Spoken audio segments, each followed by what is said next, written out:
ചിലപ്പോഴൊക്കെ ചിലരൊക്കെ പറയാറുണ്ട്, ഞാൻ ഒറ്റയ്ക്കായിപ്പോയി, എനിക്കിനി ആരുമില്ല എന്നൊക്കെ. ശരിക്കും നമ്മുടെ ജീവിതത്തിലൊക്കെ ആരാണ് ആർക്ക് കൂട്ടായിട്ടുള്ളത് അല്ലേ? ജനിക്കുമ്പോഴും ഒറ്റയ്ക്ക്, മരിക്കുമ്പോഴും ഒറ്റയ്ക്ക്, ശരിയല്ലേ? പക്ഷേ ജനനം മുതൽ നമ്മൾ മരിക്കുമ്പോൾ നമ്മളോടൊപ്പം അലിഞ്ഞു തീരുന്ന നമ്മുടെ ഒറ്റ കൂട്ടുകാരനുണ്ട്, നമ്മുടെ ശരീരവും മനസ്സും. ഈ ശരീരത്തിനെയും മനസ്സിനെയും നമ്മൾ സംരക്ഷിക്കണ്ടേ?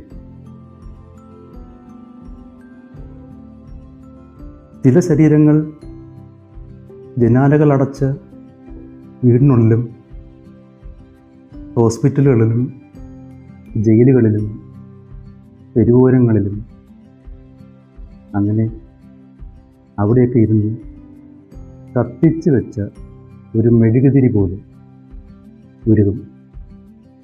ചിലത് അങ്ങ് ഉരുകി തീരും. എന്നാൽ ചിലർ ഉരുകി പകുതിയാകുമ്പോൾ എന്തെങ്കിലുമൊക്കെ കടുങ്കൈ ചെയ്യും. ശരിയല്ലേ? അപ്പോൾ നമ്മൾ അങ്ങനെ ഉരുകി തീരാതിരിക്കാൻ നമ്മൾ തന്നെ മുൻകൈയെടുക്കണം, തിരിച്ചു വരണം.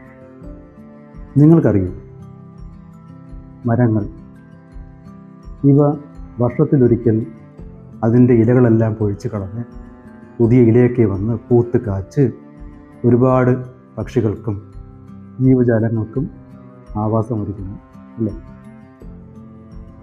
പരുന്തിനെ അറിയാമോ? ഈ പരുന്ത് ശക്തനായ ഒരു പക്ഷിയാണ്.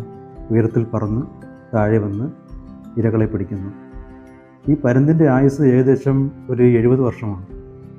40 വർഷമാകുമ്പം ഇതിൻ്റെ കൊക്കെല്ലാം ശക്തി കുറഞ്ഞ് വയസ്സായി ഇര പിടിക്കാൻ വയ്യാതെയാകുന്നു. ഈ സമയം ഈ പക്ഷി മലയുടെ മുകളിൽ ഒറ്റയ്ക്ക് പോയിരുന്നു തൻ്റെ കൊക്കുകൾ പാറയിൽ ഇടിച്ചിടിച്ച് അത് പൊട്ടിക്കും, വേദന സഹിച്ച്.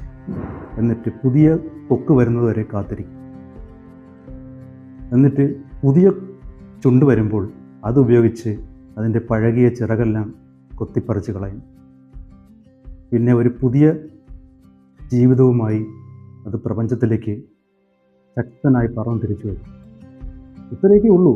നമ്മൾ വിചാരിച്ചാൽ എല്ലാം മാറും.